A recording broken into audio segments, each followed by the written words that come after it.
Inside the Dallas Stadium in Arlington, the 2026 World Cup round of 16 clash between Iberian rivals carried the weight of an entire era. Spain ended Portugal's tournament with a clinical 1-0 victory. In his post-match defense, Roberto Martinez insisted his team did not fail, arguing instead that the match was decided by fine margins. This result was the product of a predictable, systemic logic. Spain's defensive record confirms their structural superiority. They reached the quarterfinals having recorded 6 clean sheets in 6 matches. They defeated Portugal by establishing absolute midfield superiority and deliberately exploiting a tactical paradox in the Portuguese attacking framework. The defeat marked the definitive conclusion of the Cristiano Ronaldo era on the world stage. Attributing a systemic collapse to bad luck obscures the tactical failures of legacy-driven management in the modern game. Spain seized control of the central midfield, the zone where possession and tempo are dictated. The Spanish tactical engine relied on a 4-2-3-1 formation, anchored by the control exerted by Rodri at the base.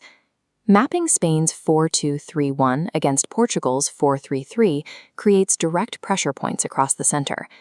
Spain's structure secured 55.4% possession, restricting Portugal to 10 shots and 11 touches inside the box. Furthermore, the Rodri-Pedri passing vectors allowed Spain to dictate tempo and monopolize the center. Portugal relied on Vitinha, João Neves, and Bruno Fernandes to provide the attacking spark. However, Spain's passing network deliberately cut off supply lines to these playmakers within the half spaces. This systemic suffocation forced Portugal into lateral possession. A world-class midfield is useless if they cannot access vertical passing lanes to penetrate the final third. While the midfield was strangled, Spain's defensive line remained anchored by Aymeric Laporte and Pau Cubarsí. Spain deployed a high block to compress the usable space Portugal had to play in. The counter to a high block is pace, a striker threatening the space left behind the defenders. Portugal could not execute this threat because they fielded a 41-year-old Cristiano Ronaldo, who lacked the required mobility. He finished the match with only 19 touches total and 0 after the 80th minute.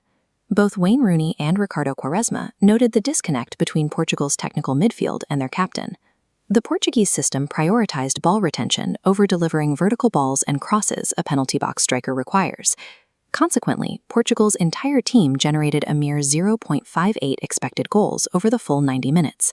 Martinez's tactical setup created a paradox, fielding a penalty box striker in a system that refused to deliver the ball into the penalty box.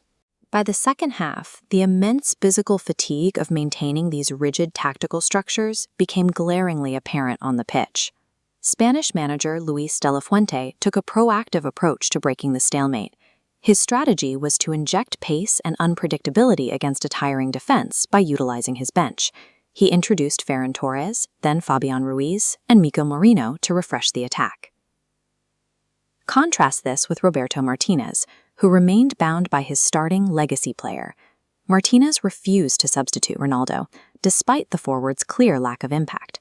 He left a dynamic alternative stranded on the bench, Gonzalo Ramos, the match winner from the previous round. By refusing to introduce Ramos to stretch the Spanish defense, Martinez doomed Portugal to a tactical ceiling they could not break through. International knockout matches are rarely won by starting 11s. They are won by a manager's willingness to sacrifice individual legacy for adaptability. In the 91st minute, Spain finally capitalized on Portugal's fatigue. This recreation shows the tactical setup inside the Portuguese defensive third before Spain's game-winning sequence. The ball moved from substitute Fabian Ruiz to Ferran Torres through the center. Simultaneously, Mikel Merino made a dynamic, untracked run into the penalty area. Substitute Ferran Torres tried the final pass, and Mikel Merino delivered a clinical low finish inside the left post. The result was Spain's advancement to the quarterfinals, with a perfect defensive record. Spain's joy signaled the institutional fallout for Portugal. Roberto Martinez announced his resignation immediately following the defeat. Cristiano Ronaldo's 6-tournament World Cup career concluded without the ultimate trophy. Spain's cohesive, adaptable identity triumphed. In elite modern football, tactical pragmatism ruthlessly exposes the cost of prioritizing individual legacy over systemic cohesion.